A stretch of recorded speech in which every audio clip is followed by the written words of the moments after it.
ngayong gabi. Pasukin natin ang mundo ni Joe na naghahanap ng pagmamahal at kapayapaan mula pagkabata. Batang lumaking wala ang ama at ina, naging kanlungan ang barkada at bisyo. Paano nila matatagpuan ang kanilang true identity? Alamin ang kasagutan sa The 700 Club Asia. Susunod na.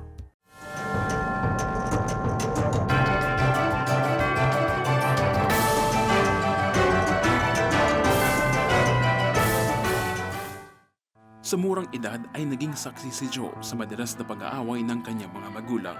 Mga pag-aaway na kadalas ay nauuwi sa pananakit ng kanyang ama sa kanyang ina. Kaya naman tangan niya sa kanyang paglaki ang galit sa mga lalaki at ang ideya na ang mga babae ay hindi dapat sinasaktan kundi iniingatan. Since may gante na akong iniisip, naisip ko na mahalin ng babae, dapat iniingatan sila. Tapos gusto kong maging manly. Gusto kong someday, may paghiganti ko sila. Someday, I can protect myself. Nang maghiwalay ang kanyang mga magulang, naiwan si Joe at kanyang kapatid sa pangangalaga ng kanilang lolo't lola. Ngunit dahil abala ang mga ito sa hanap buhay, naging uhaw siya sa pag-aalaga at pagkalinga. Pinatigas ng sitwasyon ang kanyang puso. Lumaking tomboy at iba sa ibang mga babae si Joe. Nadala ito ni Joe sa kanyang paglaki at pakikipaghalubilo sa ibang tao. Pagka lumalabas kami, ang kalaro ko, lalaki. Tingin ko sa kanila talaga competition. Parang I want to be better than them. Tingin ko talaga sa kanila, wala silang kwenta. Tapos yun, sa girls naman, I tend to treat them special sila. Kung ano yung treatment na supposedly deserve ng mom ko. Sa edad na 10 taong gulang, unang nahulog ang loob ni Joe sa kapwa babae. Niligawan ko siya. Ang sinagot niya nun, masarap na masarap na masarap, na matamis na matamis na matamis na matamis na oo. So 3 masarap, 4 na matamis na oo. At that time, syempre, parang dahil ko pa nanalo sa loto. Subalit makalipas lamang ang 1 buwan. Pinuntahan niya ako, sinabihan niya ako na, Jo, break na tayo. Naging shock siya. Parang hindi ko alam kung anong inara ko ng... Labis na lungkot ang naidulot nito kay Joe. Isang labis na kalungkutan na nagtulak sa kanya na sa murang edad ay subukang wakasan ang sariling buhay. Kung ayaw mahalin ng nanay ko, kung ayaw din ako mahalin ng mahal ko, magpakamatay na lang ako. Totoo po yung may bumubulong sa'yo na, wala naman nagmamahal sa'yo eh. Gusto mo nang matanggal yung sakit na yan, end your life. Patayin mo ng sarili mo, matatanggal yan. Ginawa ko, tinutok ko yung blade sa wrist, then nagbilang na lang ako ng 1, 2, 3. Hindi ka mamamatay agad eh. So makikita mo talaga na tumatagas yung dugo. Ginamit ko yung dugo ko para magsulat sa tiles, nilagay ko doon, sorry. Sa likod ng kanyang mga ngiti at imahe ng pagiging tigasin ay naroon ang paghahangad ni Joe ng suporta mula sa kanyang pamilya. Yung lolo't lola po namin, umuwi po sila dinner time, basta 7 p.m. Hindi na po ako makakain. Tapos sinabi ko sa kanila, sabi ko, tawag ko sa lola ko, Mama, tumawag po si Mami, tulungan po natin siya. Pinaliwanag ko sa kanila na yun nga, gusto ko siyang patayin, ni-rape po siya ng amo niya. Ang unang-unang word na lumabas sa lola ko, sabi niya, nagpapaawa lang yan. Nung hihingi po nila ako, pinansin at hindi ko na talaga maintindihan gaano ka messed up ang mundo. Parang nanay ko yun eh. Labis itong dinamdam ni Joe na kalaunan ay nagtulak sa kanya sa isa pang panibagong tangkang pagpapakamatay. Tingin ko na nun sa buhay ko cursed. I resort na talagang rather die and bear this pain. Kasi kaliwat kanan, puro sakit eh. Bagamat nagtamo ng sugat, nakaligtas si Joe mula sa pangalawang ulit na pagpapakamatay. Sinubukang hanapin ni Joe ang pagtanggap at pagmamahal sa pagpasok sa iba't ibang relasyon sa kapwa babae. 2004, nagkaroon ako ng opportunity na mag-work sa call center.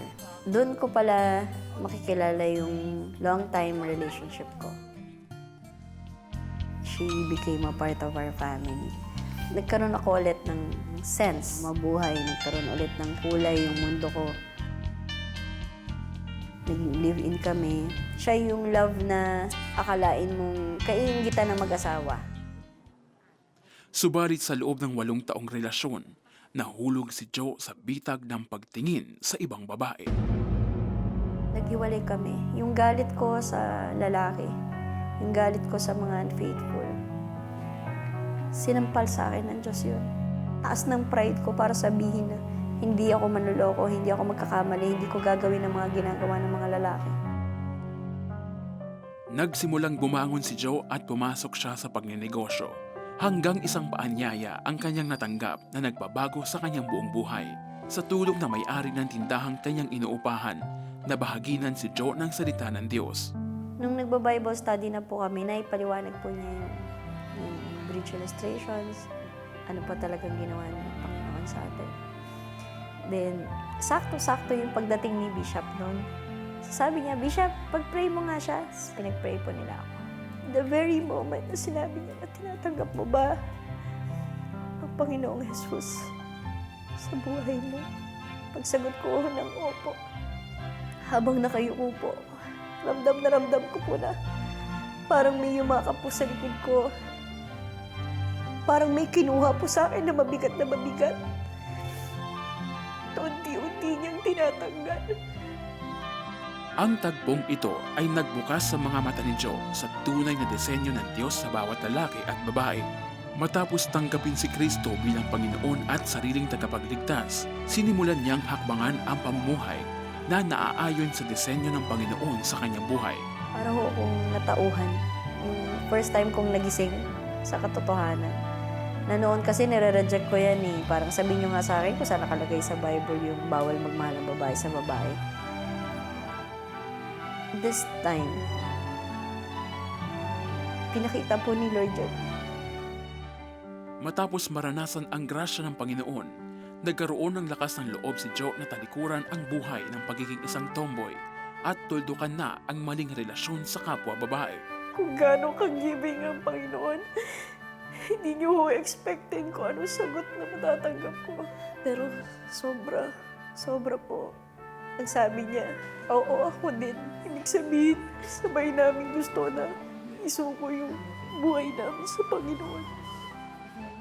Hindi kalaunan, napalitan ng kagalakan at kapayapaan ang galit sa puso ni Jo. Nakita niya ang kanyang sarili na naglilingkod sa Panginoon at nagpapagamit sa isang Kristiyanong simbahan. Aktibo ngayon si Jo sa pagbabahagi ng malawak na pag-ibig at kaligtasang hatid ni Kristo. At kalakip ng pagsunod ay ang pagbuhos ng siksik, liglig at umaapaw na pagpapala mula sa Panginoon. Ang buhay ko, umiikot na lang po sa Panginoon. Nais ko na lang po na may bahagi yung katotohanan sa iba.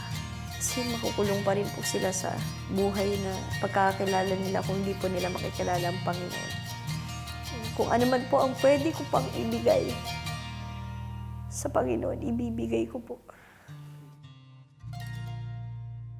Katay, yung nangyari kay Jo as a result of a broken home does not excuse her or anyone na, yun nga, you will tend to have relationships with the same sex. In fact, when you go out of God's design for man, for woman, hindi ka talaga tatagal. You will have unrest all your life. You're never gonna settle na ito na ang happy na ako dito. The Lord's love will pursue you until you'll be shaken and you realize you're living in sin.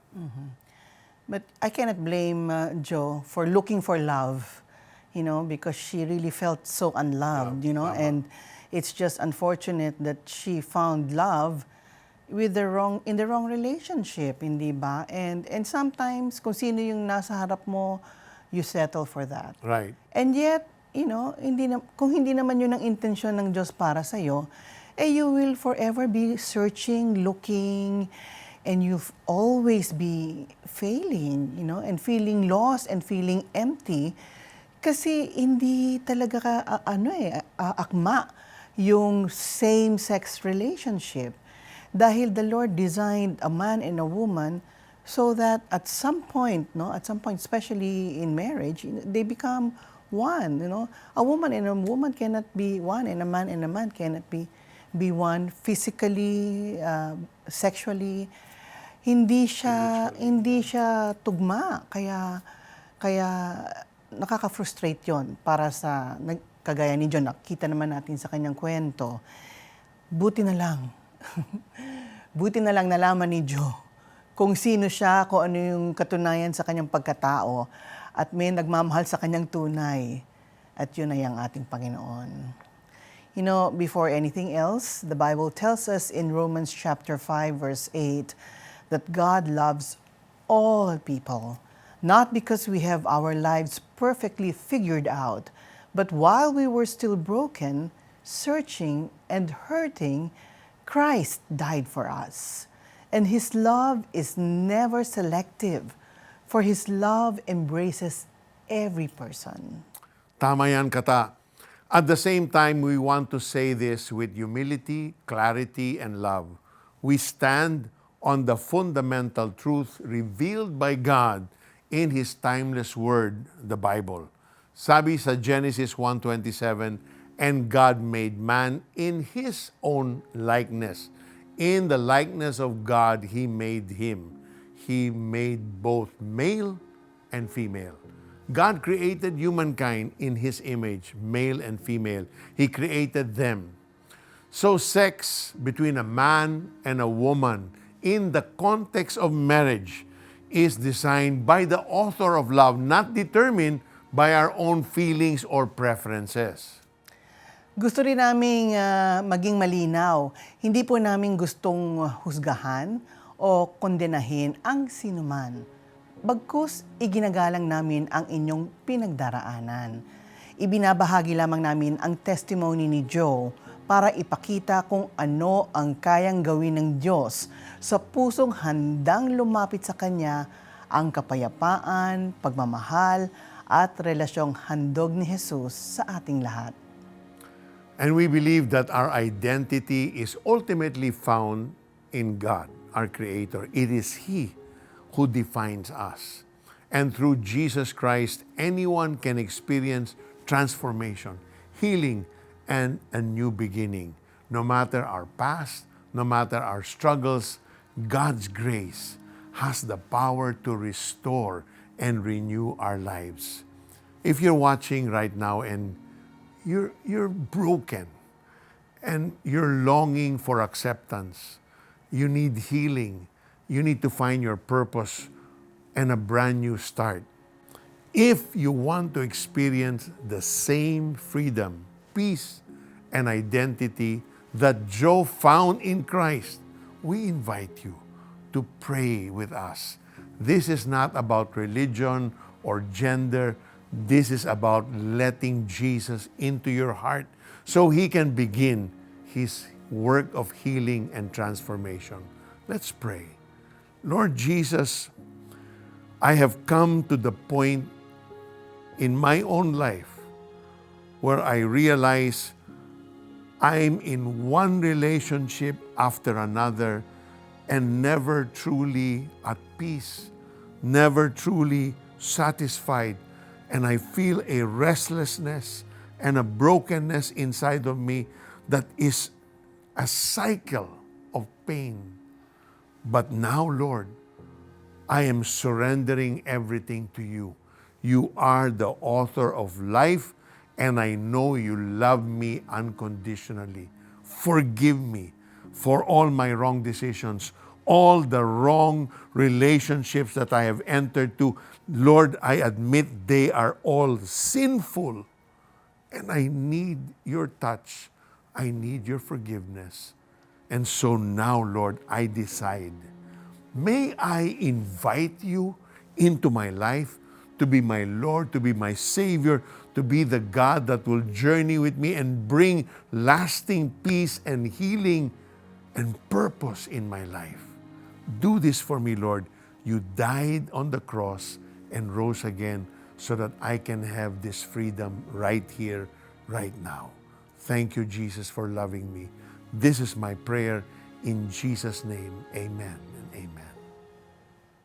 Sumabay ka ba sa prayer at tinanggap si Jesus bilang Diyos at tagapagligtas? Balitaan mo naman kami. Please send us the message, yes, tinanggap ko si Jesus, through text or via the 700 Club Asia Facebook Messenger or comment section ng YouTube channel. O tumawag sa Prayer Center para mapagdasal ka namin. Grow in your faith, join our online Bible study group today. Just type BSG in the comment section of the 700 Club Asia YouTube channel or Facebook Messenger to receive details.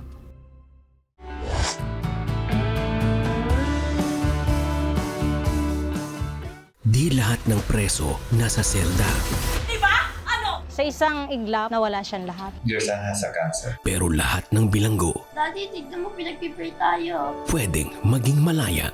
Gusto mo bang maging bahagi ng paghatid ng liwanag ng Panginoon sa mga naghahangad ng tunay na kalayaan? Sa bawat regalo mo sa CBN Asia, nakakarating ang Operation Blessing sa mga komunidad na sabik sa tulong. Patuloy mong napapanatiling on-air ang The 700 Club Asia at sinusuportahan mo ang 24/7 na paglilingkod ng ating prayer center. Isang tahanang bukas sa lahat ng nangangailangan ng panalangin at pagdamay. Bilang pasasalamat, makakatanggap ka ng streaming access ng Preso, tampok ang kwento ni Wendell Tolibas, dating bilanggo na nakatagpo ng tunay na kalayaan kay Kristo kahit nasa loob ng piitan. Plus, ang discussion guide at written in stone Jesus of Nazareth upang mas mapalalim ang iyong pagninilay. Be a CBN Asia partner today.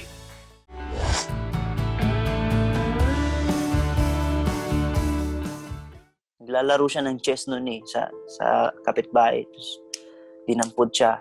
Hindi ko alam kung bakit anong nangyari. So, nagtataka ako. Ang isang pangkaraniwang araw kasama ang tatay at mga kapatid. Naging araw na balot ng eskandalo sa pagkakaaresto sa ama ni Chad. Naharap ito sa salang rape. Nagkakaroon ako ng hatred ba dito sa puso ko. At saka kinakahiya ko siya. Kaya yung apelido ko, Tugahan. Tinatago ko yun. Nahatulan at nakulong ang ama ni Chad. Dahil nasa abroad ang kanyang ina nang maganap ang di inaasahan, wala siyang ibang masandalan. Kaya habang lumalaki, naging kanlungan na ni Chad ang barkada.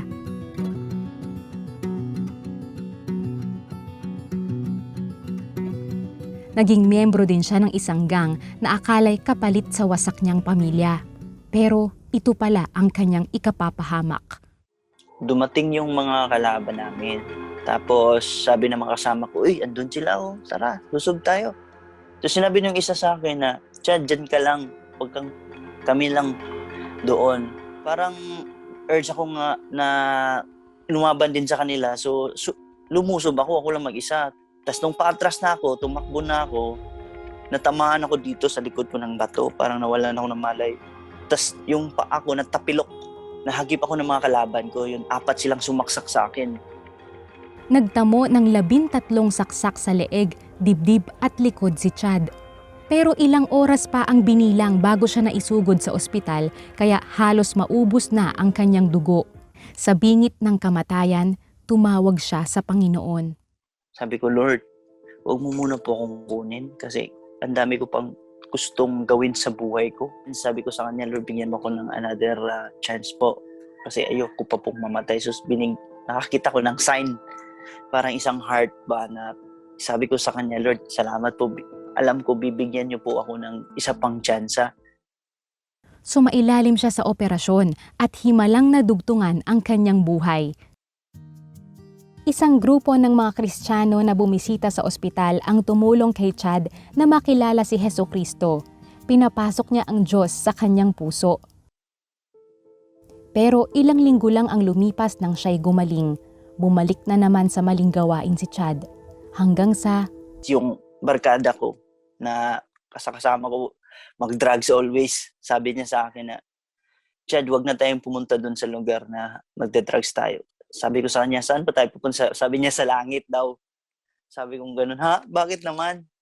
Babalyo ka na yata. Sabi niya, hindi Chad. Naku-curious ako sa panahon na yun. So sabi ko sa kanya, ano nangyari sa'yo? Sabi niya, na-encounter ko si Jesus. Sa pagkauhaw na maranasan ang pagbabago sa buhay, sumama si Chad sa Kristiyanong gawain. So ayun, in-explain dun sa youth pastor na Jesus loves you so much. Sinabi ko sa ng youth pastor na hindi tinitingnan ng Panginoon kasalanan natin. So parang, yun ang book ba? Lord, sa dami kong ginawa, parang wala lang po pala sa inyo. Mas love niyo po pala ako.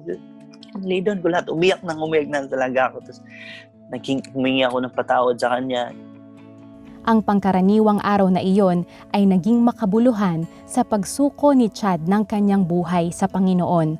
Naranasan niya ang kalinga ng isang ama sa presensya ng Diyos na naging dahilan ng paglakad niya sa tuwid na landas. Yung dinedicate ko na yung life ko kay Jesus, isa na lang para sa akin yung mahalaga yung Panginoon sa buhay ko. Sobrang thankful ako kay Lord. Kung wala siya, hindi siya nag-intervene sa buhay ko, siguro, wala na siguro ako. Patay na siguro ako or nasa kulungan ako. Yun. Sa kapatawarang natanggap niya mula sa Diyos, hindi na nagsampa ng kaso si Chad laban sa grupong nakasaksak sa kanya. Pinatawad na rin niya ang kanyang ama. Ayun, na-forgive ko si Papa noon that time. Tapos sabi ko, Lord, tatanggalin ko na yung hatred ko kay Papa tsaka yung hiya. Kasi kahit anong gawin ko, papakubatin siya. Tapos lahat ng tao naman nagkakamali. Naglingkod si Chad sa Diyos bilang worship leader sa kanilang simbahan at nag-aral sa Bible School. Hanggang sa nakapagtrabaho si Chad sa isang catering service sa UAE sa loob ng 2 taon. Di nagtagal nang makabalik sa Pilipinas ay bumuo na rin siya ng pamilya.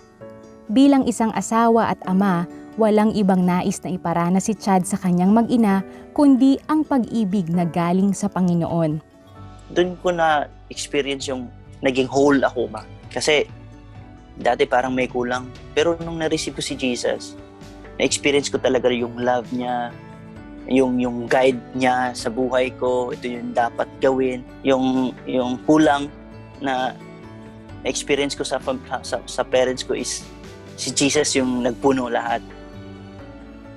Imagine mula sa walang katuturan o walang patutunguhan ay naging malago pa yung buhay ni Chad, ano? Parang super blessed siya sa kanyang buhay ngayon at siya ngayon ay, I would say, namamayagpag siya sa tagumpay ng buhay niya. That's so true, Kata. And crucial yung after he received Christ, nagkaroon siya ng heart to forgive his father. Kasi once forgiveness is in the picture, it opens you to all the possibilities and plans God has for you.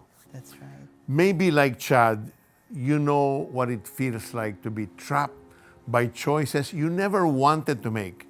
You try to stop, but it pulls you back in. When Chad chose to follow Christ, he was able to walk away from those chains. You too can do the same. You are not defined by your addiction. Healing begins with honesty. Maaring may mga naging desisyon tayo sa buhay na hindi tama.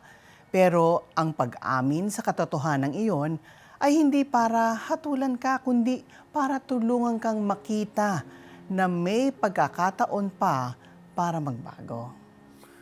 You can choose to make Jesus the center of your life every single day. And if some people don't believe your transformation yet, that's okay. Give them time.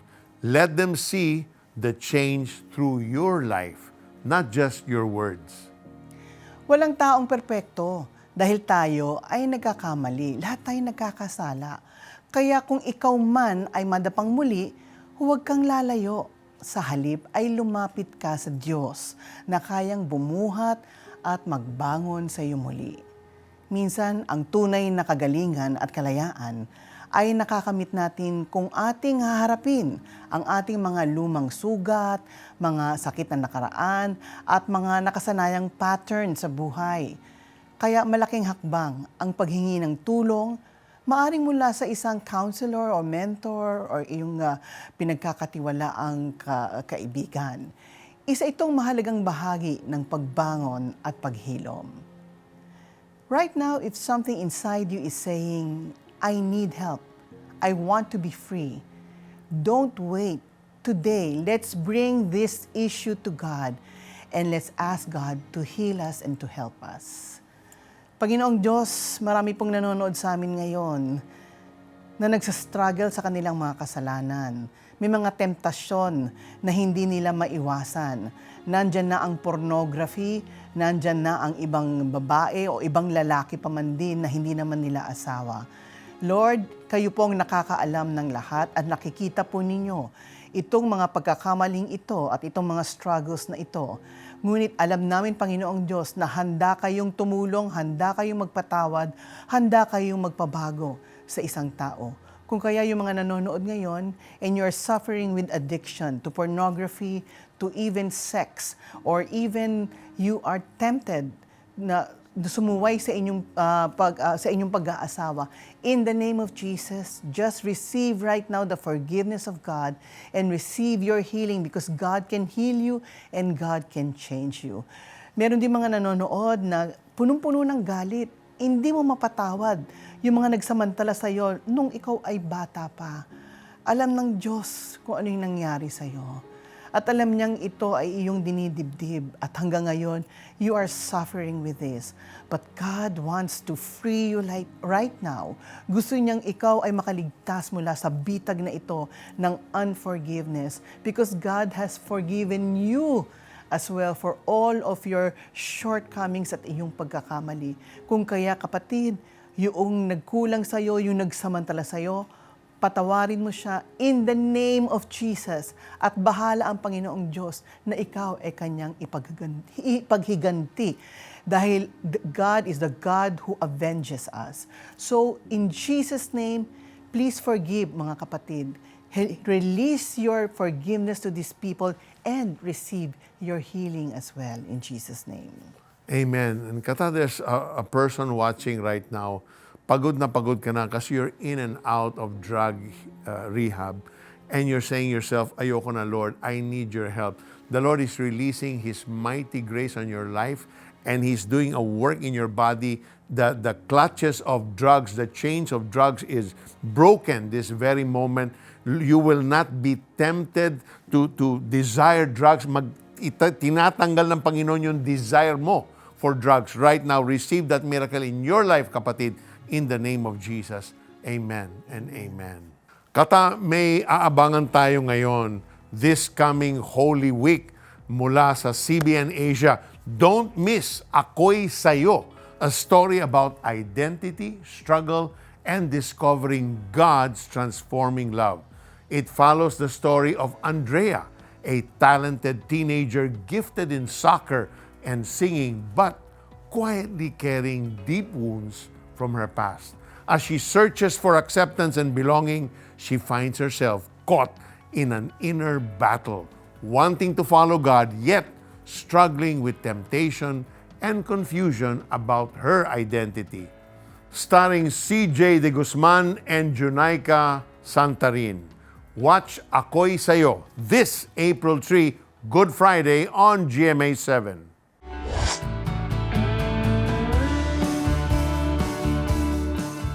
Sa laro ng buhay, Iniwan na tayo ng daddy mo! lahat tayo naghahangad ng tagumpay, ng kakampi sa bawat laban. May panahong panalo, minsan naman talo. Andrea! Di mo naman pala kayang panindigan yung mga pinapaniwalaan mo? Sa sandaling gusto ko ng sumuko, doon ko nararanasan ng lakas at natutuklasan kung sino ako at kanino ako. Ako'y sayo.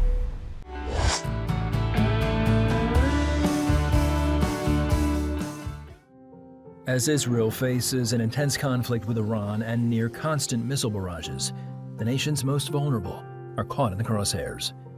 Among them is 90-year-old Sonia, a Holocaust survivor from Romania living in the coastal city of Bat Yam. When war broke out on February 28th, she was forced to flee to a bomb shelter 8 times in a single morning. Now, Roberto Torres Cedillo is in Bat Yam with CBN Israel's response team. CBN Israel is on the ground, mobilized, assessing the situation and providing help to people in need, specifically elderly and Holocaust survivors.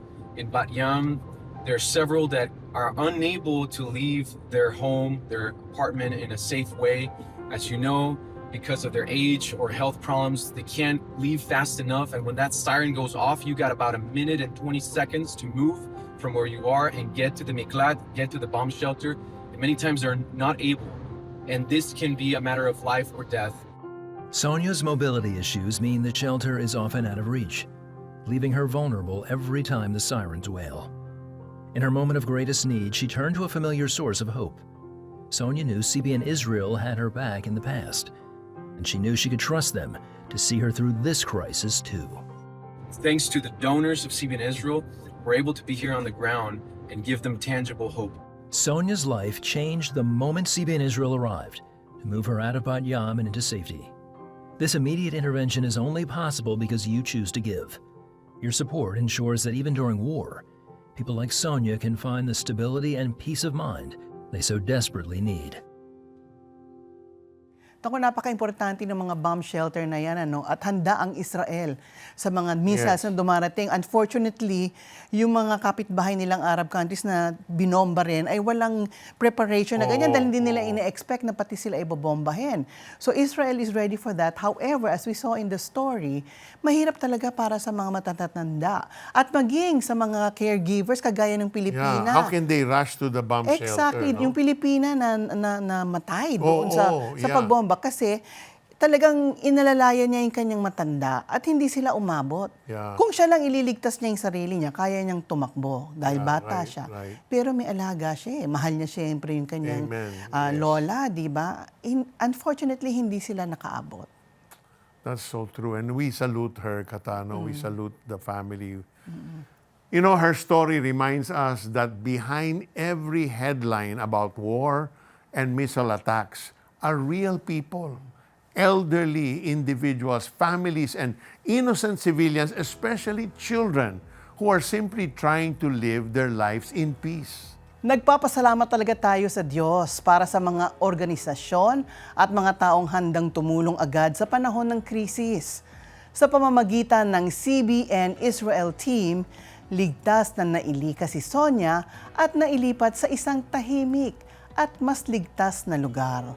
Paalala ito sa atin na kahit sa gitna ng kaguluhan at digmaan, may mga taong ginagamit ang Diyos para magdala ng pag-asa at malasakit. But Sonia's story also reminds us that many others in Israel and across the Middle East continue to face danger every single day as the conflict continues. In these critical times, the people and nation of Israel need our compassion, our prayers, and our support now more than any other time. Through your partnership, life-changing aid and relief reach some of the most vulnerable individuals and families across the Holy Land. Natutulungan ninyo ang mga Holocaust survivors, mga biktima ng terorismo, mga refugees, single mothers, at mga bagong immigrants na makabangon muli sa kanilang buhay sa pamamagitan ng pagbibigay ng pagkain, shelter, trauma care, at spiritual encouragement. So we encourage everyone watching today to continue praying for the peace of Israel and across the entire Middle East region. Let us pray for protection over innocent civilians caught in the conflict, for wisdom amongst leaders, for an end to the violence. And we also remember the many Filipinos living and working in the Middle East. Dalangin natin na bantayan sila ng Panginoon, ingatan sila sa anumang panganib, at palibutan sila ng kanyang proteksyon saan man sila naroroon. In times like these, prayer becomes a powerful way for us to stand with those who are suffering. So let us continue to lift them up and believe that peace, safety, and hope will prevail. So let's pray for Israel at this time. Heavenly Father, in the name of Jesus, we bring to you your people, your nation, who right this very moment is in the middle of attacks, Lord God, missile attacks, drone attacks, Lord God, and just the safety and the conflict that's going on is just stealing their peace. Father, You said to pray for the peace of Jerusalem, and so we declare, in the name of Jesus, your shalom, your peace over the entire city, Lord, and its citadels this very moment. Lord, would you blanket the nation of Israel with your divine hand of protection at this time. May she truly be a praise to the nations, Lord, and a praise to you. We thank you and we praise you for the victory and your divine protection now over your people, over your nation, in the name of Jesus. Amen. Before we end today's program, we want to leave you with this powerful reminder from the Word of God. Sabi sa Ephesians 2 verse 10, we are His work. He has made us to belong to Christ Jesus so we can work for Him. He planned that we should do this. So if today you feel lost, broken, or uncertain about who you are, remember this: your true identity is found in Christ. At kapag hinayaan mong siya ang manguna sa buhay mo, matutuklasan mo ang magandang plano at layuning inihanda niya para sa iyo. Maraming salamat sa inyong panonood ng The 700 Club Asia. Pwede mong balikan ang episodes na ito at iba pang mga istorya sa YouTube channel ng The 700 Club Asia. Huwag kalimutan mag-subscribe sa aming YouTube channel at i-click ang bell button para updated ka sa aming mga bagong videos. Sundan nyo na rin kami sa iba't ibang social media platforms ng The 700 Club Asia sa Facebook, Instagram, TikTok at X para sa mas marami pang encouraging at faith-filled content. Join us again tomorrow here on The 700 Club Asia. Same time, same channel. God bless you. Shalom, shalom! Ngayong Martes, I was the prodigal son of the family. Kung anong ginagawa ng mundo, tinatawag namin wine women song. Bata pa lang po kasi ako, nakikitaan po ako malambot. Minsan tinatawag pa nga nila ako malansa. Gabi-gabi po ako naiyak, nagdadasal. Sana po gumaling na po ang anak ko. paano magbabago ang tinatahak ng kanilang buhay? Alamin sa Landas ng Pag-asa. Tampok sa The 700 Club Asia. Martes, alas 12 ng gabi sa GMA.